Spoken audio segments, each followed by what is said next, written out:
Вот вы, когда увидели вот это, какие у вас эмоции это вызвало? У меня чуть ли не припадок случился, когда я это увидел. Она разнесет пол-арены как минимум, понимаете? Это выглядит круто, это выглядит мощно.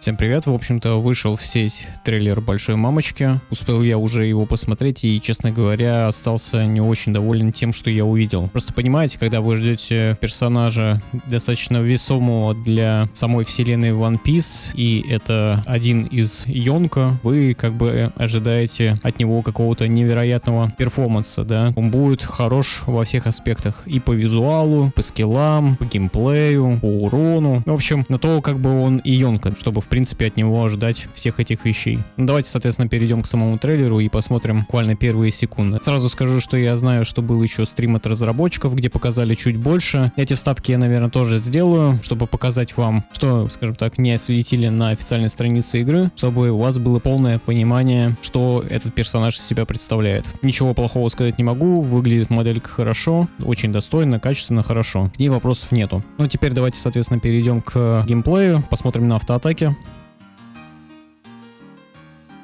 Ну, что можно сказать? Тут, конечно, автор видео не торопился нажимать автоатаки, чтобы полностью показать анимации, но могу вам сказать точно, что они достаточно медленные, и у меня есть большое опасение касательно того, что у каждой из ее автоатак огромное количество кадров, и так просто уйти от линка, скорее всего, у вас не получится. Более того, обратите внимание на то, насколько далеко она делает первые 3 автоатаки. Как вы считаете, для Йонко подобных размеров сделать вот такое расстояние 3 автоатаками это нормально? Я уже не говорю про сами автоатаки, что они визуально выглядят не особо дальними. То есть они кажутся достаточно короткими по своей дистанции. Единственная ее по-настоящему хорошая автоатака это 4-я. Что можно сказать, глядя на автоатаки? Это однозначно персонаж, которым вы не сможете делать какие-то красивые комбо через автоатаки. Скорее всего, это персонаж, которым вы будете просто спамить скиллы. Соответственно, почему я решил также затронуть тему автоатак и дистанцию, пройденную во время их использования? Это все просто потому, что если вы знаете, какие дистанции проходит тот же Кизару, когда использует свою автоатаку. Кизару порой даже нет необходимости использовать дэш, чтобы уйти от линка противника. То есть, пока он вас бьет, он может спокойно избежать практически любой линк. Понимаете? Конечно, этот момент уже больше касается не большой мамочки, а Кизару, но просто понимаете, это совсем смешная дистанция, которую она проходит во время использования автоатак. Такого, не должно быть. Вспомните, какую дистанцию проходит Белоус, когда использует автоатаки. Вспомните, какую дистанцию проходит Шанкс, когда использует автоатаку. Я, конечно, понимаю, что персонажи, должны как бы иметь какую-то индивидуальность, но мы сейчас говорим про Йонко, которая в 20, наверное, раз больше Шанкса, и она проделывает дистанцию гораздо меньше, чем Шанкс. То есть это, по мне, как это неправильно, выглядит. Соответственно, это первый момент, касающийся автоатак. Что мы вообще в целом видим, когда большая мамочка использует 4-ю автоатаку? У нее заполняется шкала Прометея и шкала Зевса. Вот видите? Причем мне совершенно не обязательно попадать. Она заполняется вне зависимости от того, попали вы по противнику или нет. Соответственно, сейчас нам автор видео продемонстрирует первый скилл, где большая мамочка использует Прометея. Вот так скилл выглядит. В целом ничего сверхъестественного, особенно если мы говорим про Йонко. Зона покрытия примерно половина арены. В принципе, это достаточно адекватно. Давайте посмотрим, что дальше. У нас открывается продолжение у первого скилла. Это такой столб огненный, почти как у Эйса. Как мы видим, он используется через всю карту. Не совсем понятно, как работает продолжение первого скилла, потому что если сейчас посмотрите, я вам покажу. То есть, видите, первый раз, второй раз и 3-й раз. То есть, как мы видим, почему-то в первом случае столб едва дотягивался до Луфи, а здесь большая мамочка уже стоит на другой части арены, использует этот скилл и бьет буквально через всю арену. Возможно, тут все зависит от того, зажимаете вы кнопку или нет. Просто имеем в виду, что возможность такая через всю арену у нее ударить есть. Причем продолжение первого скилла открывается вне зависимости, попали вы по противнику или нет. По крайней мере, в трейлере так. Дальше нам показывают второй скилл, который уже задействует Зевса. Давайте на него посмотрим. И просто я выскажу свое мнение, по этому поводу. Скажите, пожалуйста, вот вы, когда увидели вот это, какие у вас эмоции это вызвало? Честно говоря, у меня чуть ли не припадок случился, когда я это увидел. Обратите внимание на дистанцию. Вам нужно подойти в упор к противнику, схватить его без красного щита. То есть у скилла вообще нету никакой красной защиты. Вы знаете, что произойдет с вами, когда вы схватите противника, и он использует, допустим, ближний линк, ну или вообще любой линк. У вас прервется захват, противник встанет на ноги и просто начнет вас бить. Просто потому, что так в игре работают захваты. То есть никакого восстановления у противника его не будет. Просто держу в курсе. Это первый момент. Сам скилл по себе выглядит нелепо, согласитесь. Надо подходить чуть ли не в упор. Скилл не красный. В принципе, оцените, насколько сам по себе скилл долгий. Возможно, этот скилл можно отменить, но сами подумайте, на кой черт вам вообще в принципе подходить в упор к противнику, чтобы захватить его и нанести вот этот ничтожный урон с такой долгой анимацией. Окей, это мы про саму эффективность данного скилла поговорили. Теперь давайте поговорим о так называемом перформансе, да, о самом оформлении этого скилла. Просто схватила, выглядит как-то совершенно нелепо. Большая мамочка засовывает руку в рот Зевсу. Тот, видимо, от того, что не может удержать отрыжку, начинает блевать молниями, и, соответственно, происходит то, что происходит. То есть это не выглядит круто, это не выглядит мощно, как у того же Белоуса, как у Шанкса, понимаете? Вы не чувствуете вот этого крутого импакта, понимаете? Ну, ударила по нему молния, и чё? Ну все, ну вот видите, она просто такой хлыст дал, и все. Не чувствуется импакта, не чувствуется вот этой мощи, силы, Йонко. Но первый скилл в этом моменте еще ладно, выглядит в принципе неплохо. Скилл Зевса выглядит, честно говоря, ну прям отвратительно. Прям так и запишите. Отвратительно. Но смотрим дальше. Что также стоит сказать? Как вы можете заметить, второй скилл открывает нам несколько продолжений. И давайте посмотрим, в общем-то, как они выглядят.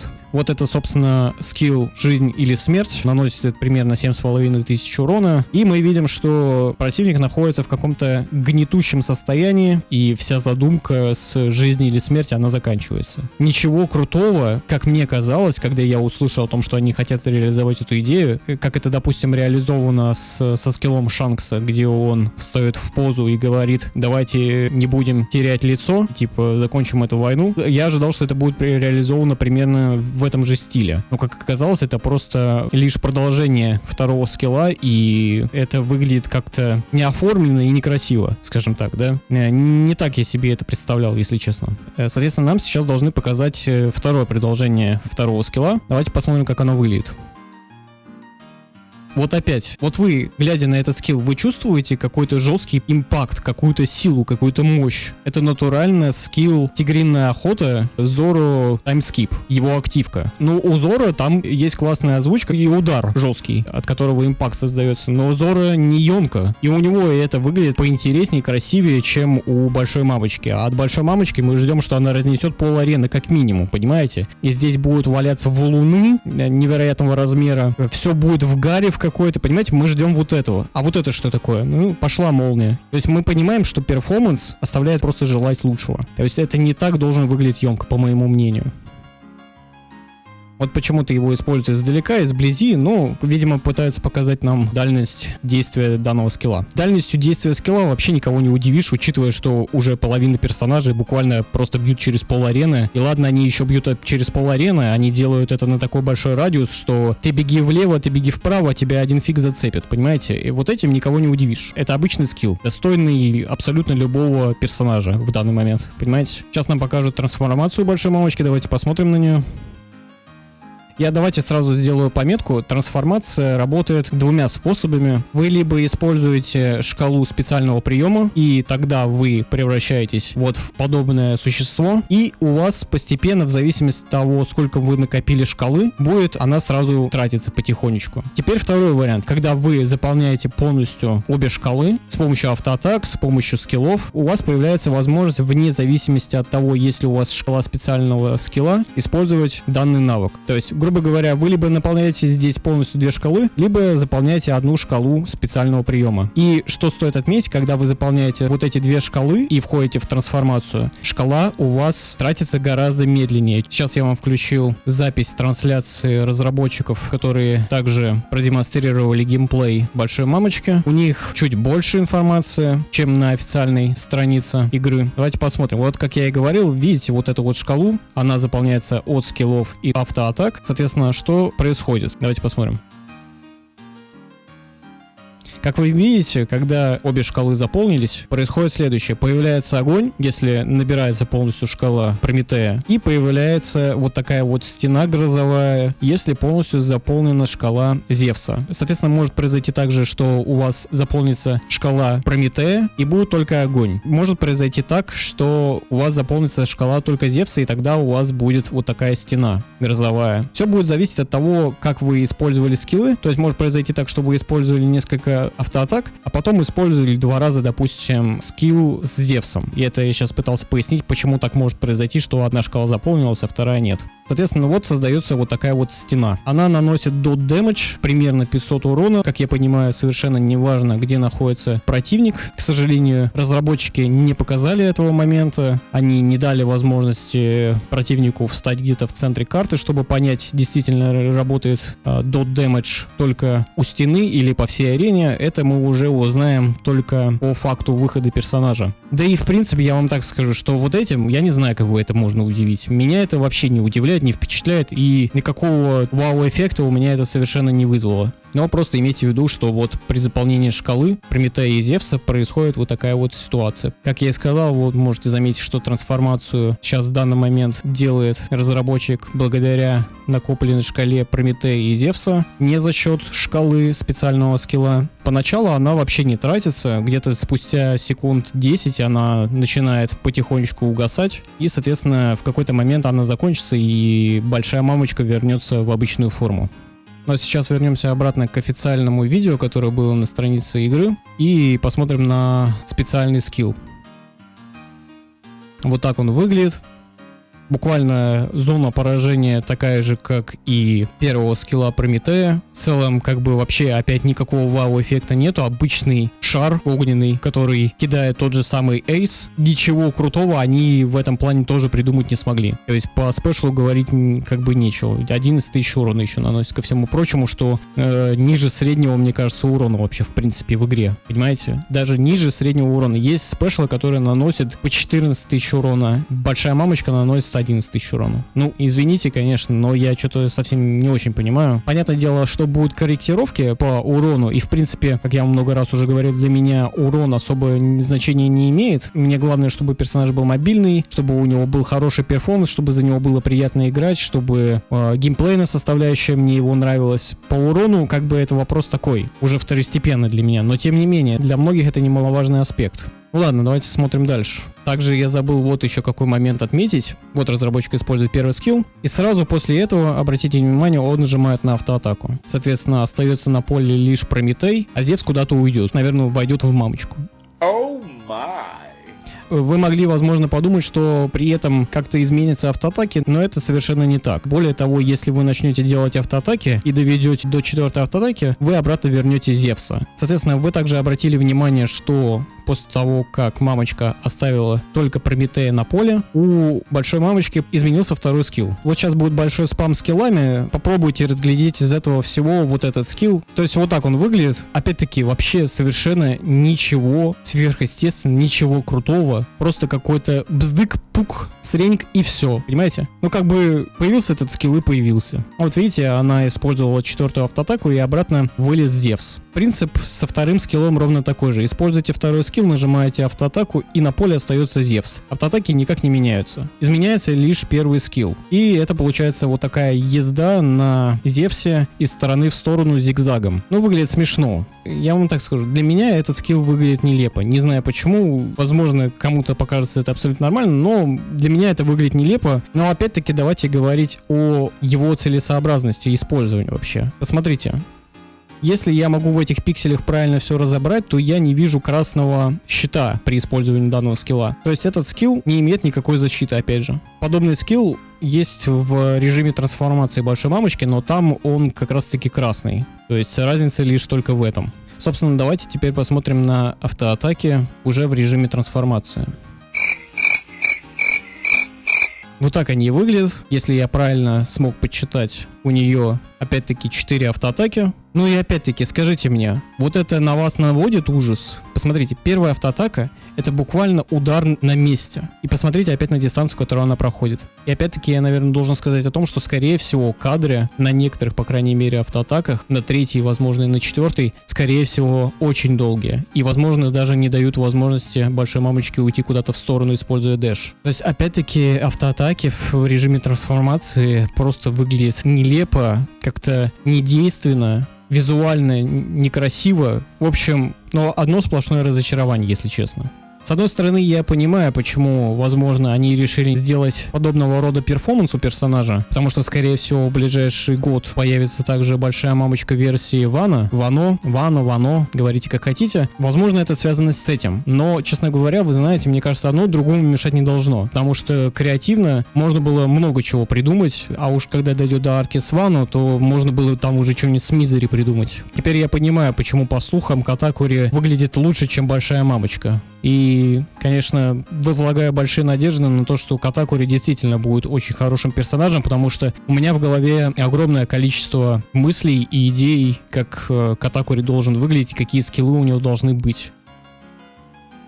Вот так вот выглядит первый скилл.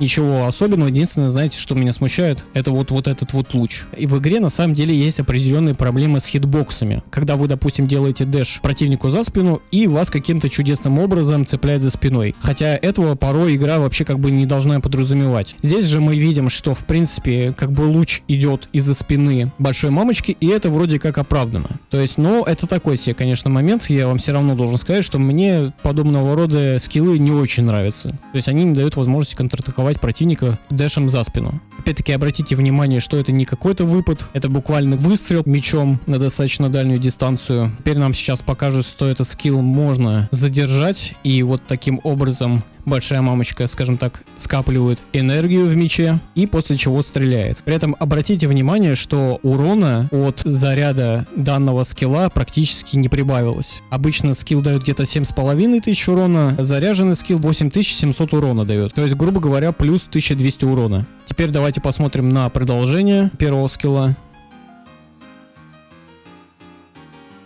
Опять-таки обратите внимание, что большая мамочка практически не двигается. Небольшой шаг вперед на первом ударе, а потом уже стоит, грубо говоря, на месте. Вот здесь я, скорее всего, однозначно могу сказать, что этот скилл можно будет отменить. Важно только понять, в какой момент это можно сделать, и от этого уже, конечно, будет многое зависеть. Потому что, сами понимаете, если большая мамочка активирует этот скилл и после какого-то момента не имеет возможности безопасно уйти, то это какой-то бред. И опять-таки обратите внимание, скилл не красный. Но это надо еще будет посмотреть на релизе. Возможно, каким-то скиллам они дадут красную защиту. Но, я еще раз говорю, это не отменяет того факта, что сам перформанс персонажа выглядит, ну, так себе. Ну, согласитесь. Последняя атака бьет достаточно далеко, буквально через пол-арены. Но, опять-таки, я должен повторить о том, что до этого момента, как бы, вы еще должны не получить по лицу. Потому что вы стоите и буквально бьете воздух. То есть, в этот момент вы тоже должны понимать. Давайте теперь посмотрим на второй скилл. Собственно, он выглядит так же, как первый скилл, когда мамка остается с Зевсом на поле. Отличает его здесь только то, что он красный. И, соответственно, обратите опять-таки внимание на дистанцию, которую проходит большая мамочка. То есть вообще не впечатляет. То есть вот этот скилл в моем представлении буквально должен изрезать всю арену, понимаете? Просто буквально зигзагом этот скилл должен изрезать всю арену. Просто вспомните, какой скилл у Кавендиша, когда он использует свой активный скилл, вот этот зигзаг. Он делает это дальше, чем большая мамочка. И делает он это эпичнее и быстрее, да, при всем при этом. Ну и, собственно, нам показывают ульту. В целом, на перформанс самой ульты жаловаться не буду. Выглядит она сочно, мощно. В принципе, как и должна выглядеть ульта у Йонка. А сейчас нам покажут, собственно, активные скиллы. Давайте посмотрим, как они выглядят. Вы, возможно, могли подумать, что это автоатака, но нет, это активный скилл. И да, он выглядит так и наносит 5000 урона. Отправляет противника в оглушение, и, в общем-то, противник падает на землю. И вот такой активный скилл мы получаем у Йонка большой мамочки. Ну, тут как бы я извиняюсь, но без комментариев, да. Давайте теперь посмотрим на второй активный скилл. Может быть, он выглядит и работает по функционалу интереснее, чем предыдущий.